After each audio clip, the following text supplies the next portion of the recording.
आप सबको मेरा नमस्कार। आशा है आप सब लोग ठीक हैं, बड़े दिनों बाद मुलाकात हो रही है। अमूमन मैं व्यक्तिगत तौर से भी और कांग्रेस पार्टी राजनीति में धर्म पर डिबेट करने से परहेज करती है। मुझे लगता है वो गलत है। मुझे लगता है धर्म और आस्था बहुत पवित्र विषय है, उन पर राजनीति नहीं करनी चाहिए। लेकिन करोड़ों हिंदू धर्म के अनुयायियों की आस्था को अगर भारतीय जनता पार्टी के लोग मोदी भक्ति में चूर होके, मोदी के अंधभक्त बनकर, घमंड और अहंकार में अगर हिंदू देवी देवताओं का अपमान करेंगे, हिंदुओं को, करोड़ों हिंदुओं की आस्था पर ठेस पहुंचाएंगे, तो चुप रहना संभव नहीं है। और कल कुछ ऐसा ही हुआ। भाजपा के राष्ट्रीय प्रवक्ता, पुरी से उनके लोकसभा के उम्मीदवार संबित पात्रा ने दुनिया को अचंभित कर दिया यह कहकर कि महाप्रभु भगवान जगन्नाथ नरेंद्र मोदी के भक्त हैं। इस बयान की जितनी निंदा की जाए उतनी कम है। किसने आपको हक दिया है कि हिंदू देवी देवताओं के लिए ऐसे तिरस्कृत करने का काम करिए, उनका अपमान करिए? उनको नरेंद्र मोदी का भक्त बता रहे हैं आप। और असलियत यह है कि जब कोहराम मचा तब झूठी माफी मांगने की बात कर रहे हैं। मैं उपवास करूंगा। इतनी गलत बात कही थी, पहले ही आकर कहना चाहिए था। लेकिन क्या यह पहली बार हुआ है? क्या यह पहली बार हुआ है कि हिंदू देवी देवताओं का नरेंद्र मोदी के समकक्ष करके अपमान किया गया है? बिल्कुल भी नहीं। यह तस्वीर आपको याद होगी, प्राण प्रतिष्ठा के दौरान बीजेपी के ऑफिशियल हैंडल से यह तस्वीरें इस्तेमाल की गई थी। इन तस्वीरों में भगवान राम एक छोटे से बच्चे और उनकी उंगली पकड़कर एक वयस्क नरेंद्र मोदी उनको मंदिर की ओर ले जा रहे हैं। मैं हिंदू धर्म की अनुयायी हूं, हिंदू धर्म को मानती हूं। ऐसे करोड़ों अनुयायी हैं। यह हमारी आस्था, हमारे विश्वास, हमारे धर्म के खिलाफ जो आपकी सोच है उसको दिखाता है। युग युगांतर से जो ईश्वर इस ब्रह्मांड को चला रहा है उसको आप नरेंद्र मोदी का भक्त बता रहे हैं।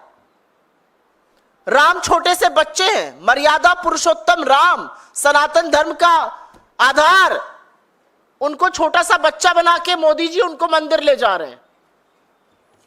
और ऐसा भी नहीं है कि ये बड़बोले बयान पहली बार आए हैं। आपको याद होगा अयोध्या की प्राण प्रतिष्ठा, और वहां पर श्री राम, प्रभु राम से ज्यादा बड़े कटआउट हर खंबे पर नरेंद्र मोदी के लगे थे। चंपत राय ने तो मोदी जी को भगवान विष्णु का अवतार ही बता डाला था। आपको याद हो केंद्रीय मंत्री गिरिराज सिंह जो अक्सर उल जलूल वाहियात बयानों के लिए जाने जाते हैं, उन्होंने भी मोदी को अवतार बताया था। बीजेपी की प्रत्याशी हैं, बहुत प्रचलित प्रत्याशी हैं, कंगना रनौत जी, पद्मश्री, उन्होंने श्री राम का अंश बताया है मोदी जी को। उत्तराखंड के पूर्व मुख्यमंत्री जिनको लड़कियों का जीन्स पहनना बहुत अखरता था, उन्होंने भी तुलना जो थी तीरथ सिंह रावत ने मोदी जी की भगवान से की थी। साक्षी महाराज ने तो बोला भगवान राम ही है नरेंद्र मोदी। और असलियत एक और है। असलियत यह है कि इन सब तुलनाओं का यह सोचा समझा प्रोपेगेंडा है जो नीचे से शुरू हुआ है, और अब उस प्रोपेगेंडा से इतने आत्ममुग्ध हो गए हैं नरेंद्र मोदी जी कि वो टेलीविजन के इंटरव्यूज में अपने आप को ईश्वर का दूत कहने लगे हैं, अपने अंदर दैवी शक्ति कहने लगे हैं। ये हो क्या गया है भाजपाइयों को?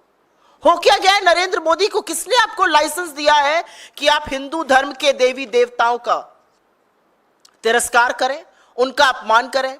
कोई बता रहा है मैं गिलहरी हूं, वो राम है। कोई बता रहा है वो एक बार दिन में खाना खाता। ये सब प्रोपेगेंडा का हिस्सा है, ये कुछ नहीं है।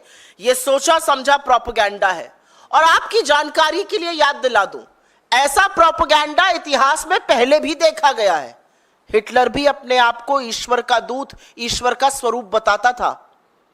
आपको पता है ना, किम जोंग, वो भी खुद को अपने अंदर दैवीय शक्ति बताता है, ईश्वर का स्वरूप बताता है, कहता है पेशाब नहीं करता है। ये किस तरह की बातें, जो ये तानाशाह होते हैं ऐसी बातें करके आत्ममुग्ध रहते, वही बात नरेंद्र मोदी जी कर रहे हैं। मैं यहां पर लेकिन एक सवाल आप लोगों से पूछना चाहती हूं। जब इस पर कोहराम मचा तो बोला गया स्लिप ऑफ टंग हो गई थी। अच्छा, इतनी बड़ी स्लिप ऑफ टंग हो गई कि भगवान को मोदी का भक्त बता डाला, और तब तक आके नहीं स्पष्टीकरण दिया जब तक कोहराम नहीं बचा, हमने मुद्दे को नहीं उठाया।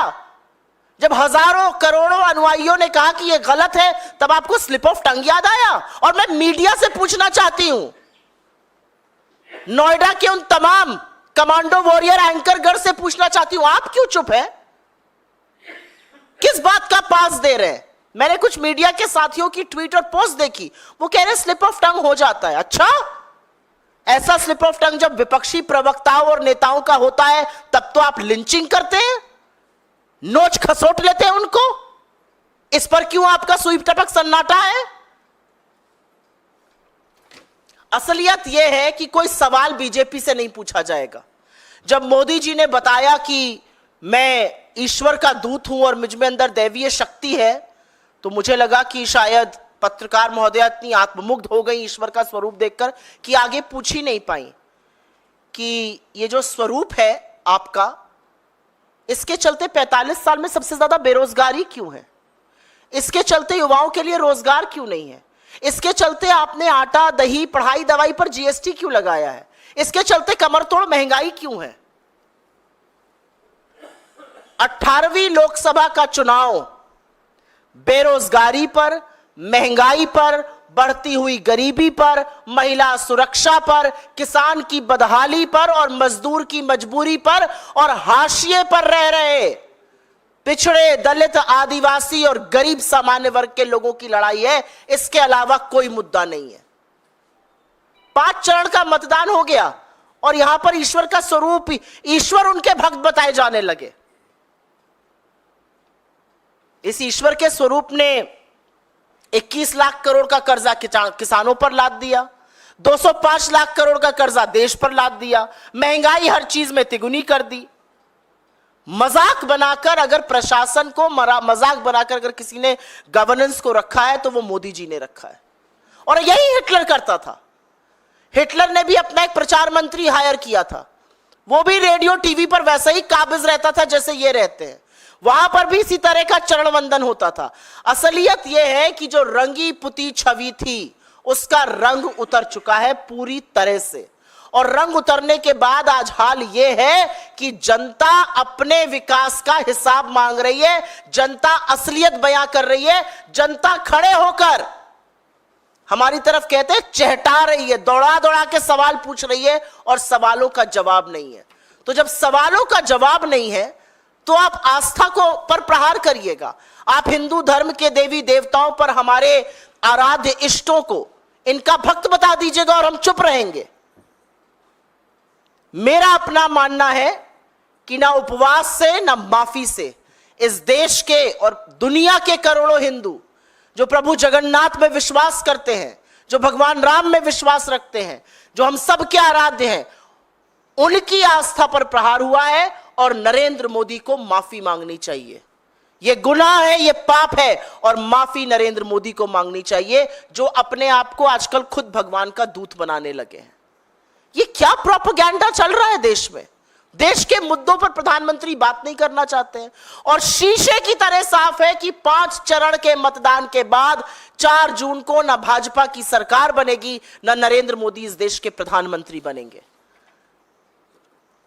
बजाय मुद्दों की बात करने के लगातार आपने मुद्दों से भटकाया है और असलियत यह है कि जिस व्यक्ति का इस चुनाव में खुद का वजूद खत्म होने जा रहा है, जो विपक्ष को पानी पी पी के कोसता है, जिसका पाकिस्तान प्रेम, जिसका हिंदू मुसलमान विषाक्त करना हमें आज तक समझ में नहीं आया, वो अपना महिमा मंडन करने के लिए पूरी प्रोपेगेंडा मशीन चल रही है।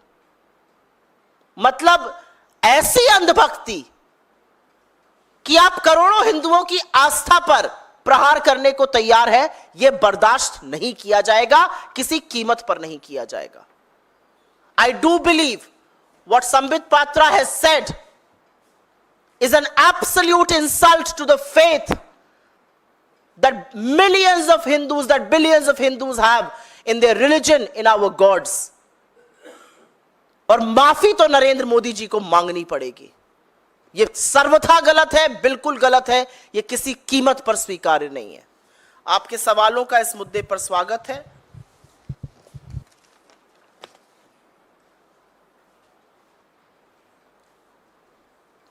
सुई टपक सन्नाटा तो स्टूडियो में है, यहां पर भी है सुई टपक सन्नाटा।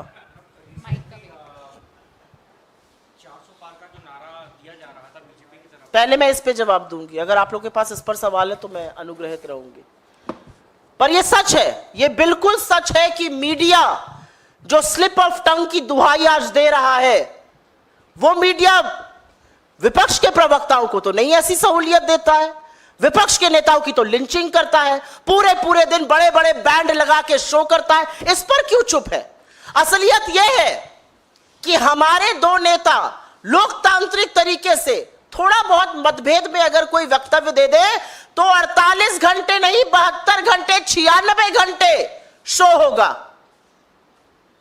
लेकिन अगर बीजेपी के अध्यक्ष जेपी नड्डा कहते हैं हमें आरएसएस की जरूरत नहीं है, हम बहुत सक्षम हो गए, क्या सिर्फ फुटअव्वल बचा हुआ है आरएसएस में और बीजेपी में, उसमें कोई चर्चा नहीं, उस पर कोई शो नहीं, क्या हो गया है? क्यों सांप सूंघ गया है इस वक्तव्य पे?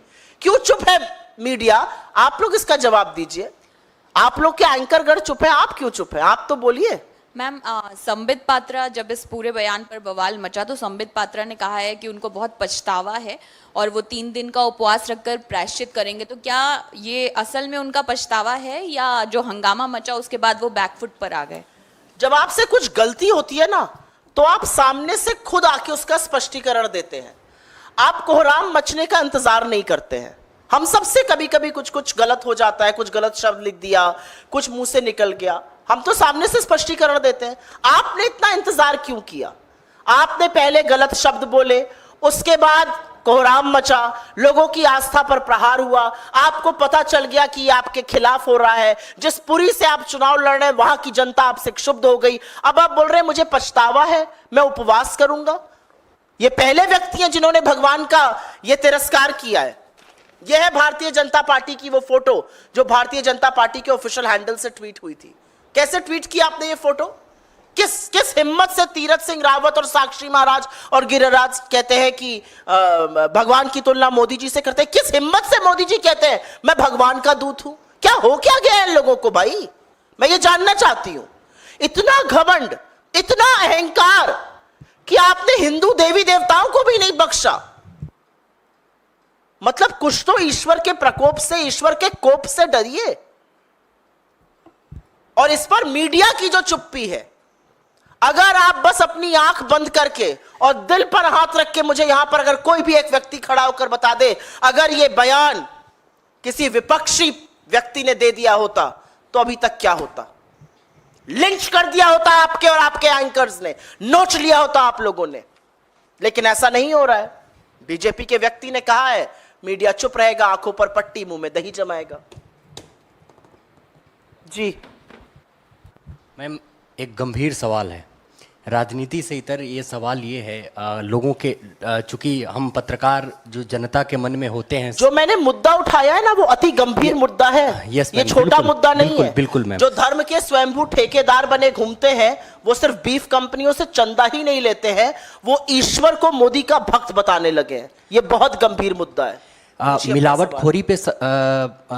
मिलावटखोरी से लोग परेशान होते जा रहे हैं। पिछले 5-10 सालों में भी मिलावटखोरी बढ़ी है। फसाई की रिपोर्ट भी बताती है कि अलग अलग यूपी हो या अलग अलग राज्यों के कई जो प्रोडक्ट्स हैं वो खराब हैं, जहरीले स्तर के हैं। तो अभी जो आपके घोषणा पत्र में, कांग्रेस के घोषणा पत्र में या अन्य राजनीतिक दलों के घोषणा पत्र में भी इस पे कोई बात नहीं है। क्या कांग्रेस पार्टी अभी की जो स्टैंडर्ड है गवर्नमेंट ऑफ अभी जो ये गवर्नमेंट ऑफ इंडिया के स्टैंडर्ड है और बीजेपी का जो रुख है उसको सही मानती है? मेरा अपना मानना है कि खाद्य पदार्थों में जिस तरह की मिलावट की बात आ रही है, जिस तरह से सब स्टैंडर्ड क्वालिटी बिक रही है, जिस तरह से एफएसएसएआई को बार बार चीजों को प्रतिबंधित कर देना पड़ रहा है, कहीं ना कहीं ये लोगों के स्वास्थ्य के साथ, उनके विकास के साथ, उनके जीवन के साथ एक गंदा खिलवाड़ है। और बिल्कुल वो रूल्स दोबारा से देखे जाने चाहिए, उन पर पुनर्विचार होना चाहिए और सख्ती से वो रूल्स इंप्लीमेंट होने चाहिए। क्योंकि कोई किसी को चंदा दे रहा है, क्योंकि कोई किसी की भक्ति कर दे रहा है और वो मिलावटी सामान बेचे, ये बिल्कुल ठीक नहीं है। और भारत की प्रतिष्ठा पर भी बहुत प्रहार पड़ता है जब हमारे मसाले बाहर जाकर प्रतिबंधित हो जाते हैं, उसमें कार्सिनोजेनिक चीजें पाई जाती हैं, वही चीजें हमारे लोग कंज्यूम कर रहे हैं। और जो बढ़ते हुए तादाद है कैंसर पेशेंट्स इत्यादि की, ये गंभीर विषय है। ये प्रेस वार्ता में एक मैं जवाब दे दूं उसका विषय नहीं है। मुझे लगता है इस पर चर्चा होनी चाहिए, इस पर सरकारों को सीरियसली सोचना चाहिए और अगर रूल्स रिफ्रेमिंग की जरूरत है तो वो भी जरूर होना चाहिए।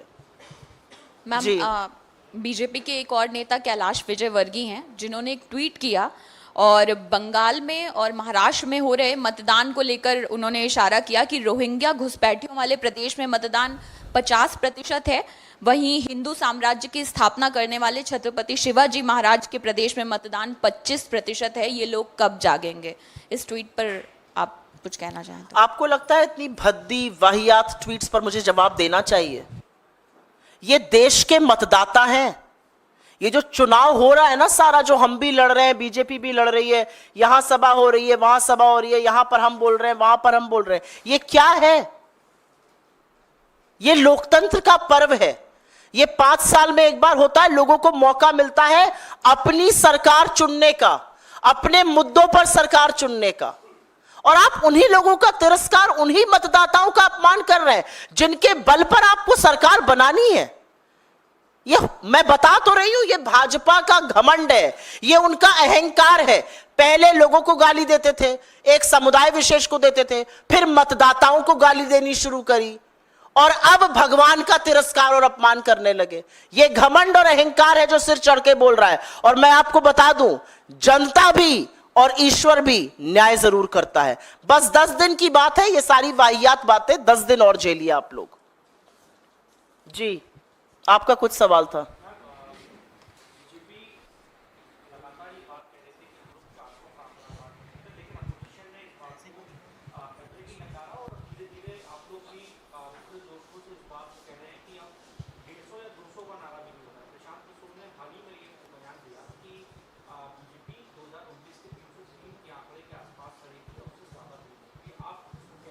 मैंने पहले भी इस मंच से कहा और फिर कहती हूं कि मैं ये कंसल्टेंट्स की बात पर ध्यान नहीं देती हूं और उस पर वक्तव्य भी नहीं देती हूं, और उन कंसल्टेंट्स की बात पर जो अपनी कंसल्टिंग फर्म भी नहीं बचा पाए तो कम ही बोलूं, अच्छा है। लेकिन घोषित रूप से आप पहले पैरवी करते हैं नरेंद्र मोदी की, अब आप फुल ऑन बैटिंग घोषित कर रहे हैं, तो इस पर आपकी कलई खुल रही है, आपकी क्रेडिबिलिटी पर सवाल है। असलियत यह है कि 400 पार का नारा तो नरेंद्र मोदी खुद नहीं लगा रहे हैं, तो जिन मान्यवर का आपने जिक्र किया वो कहां से लगा रहे हैं?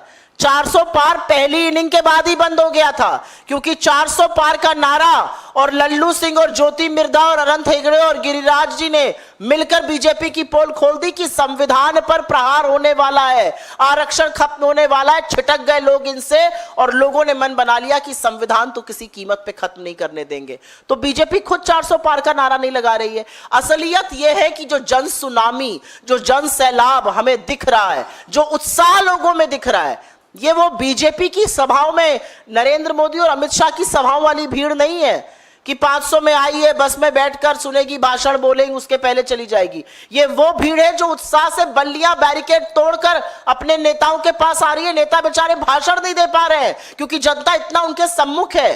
ये वो भीड़ है, ये वो उत्साहित जनता, ये जन सैलाब है और ये बहुत बड़ा परिवर्तन करने जा रहा है। 150 के लाले पड़ रहे हैं, आप 400 की बात कर रहे हैं। और घोषित अघोषित जो लोग थे उनकी क्रेडिबिलिटी पर मुझे जितना कम बुलवाइए अच्छा है। अपना फॉर्म बचा नहीं पा रहे हैं, चले सरकारें बनवाने।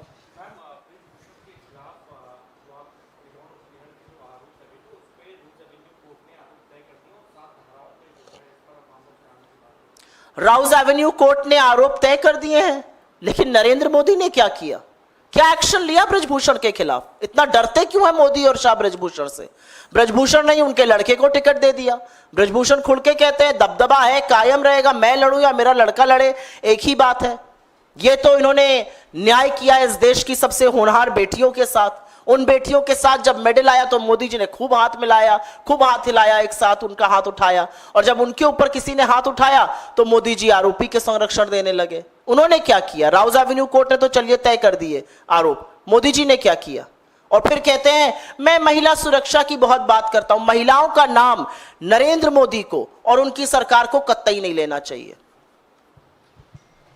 कोई और सवाल? मैम एक सवाल है। कलकत्ता हाई कोर्ट के एक जज रिटायर हुए और अपने रिटायरमेंट के भाषण में उन्होंने कहा कि वो संघ के सदस्य थे 30 सालों तक, और अब चूंकि रिटायर हो रहे हैं तो आगे भी संघ उन्हें कोई काम देगा तो वो करेंगे। और मेरा अपना मानना है कि मैं जुडिशरी पर टिप्पणी नहीं करना चाहती हूं, लेकिन जिस तरह से जुडिशरी में इस तरह की मानसिकता वाले लोग भरे हुए हैं, जिस तरह से इंस्टीट्यूशनल ऑटोनॉमी को खत्म किया गया है, यह अपने आप में एक बहुत चिंता का विषय है। एक सिटिंग जज छोड़ के ज्वाइन किए ले रहा है, अगले दिन मुख्यमंत्री को गरिया रहा है। एक जज रिटायर होते कह रहा है मैं संघ का आदमी हूं, मैं तो संघ चला जाऊंगा। तो ये लोग कर क्या रहे थे जुडिशरी में?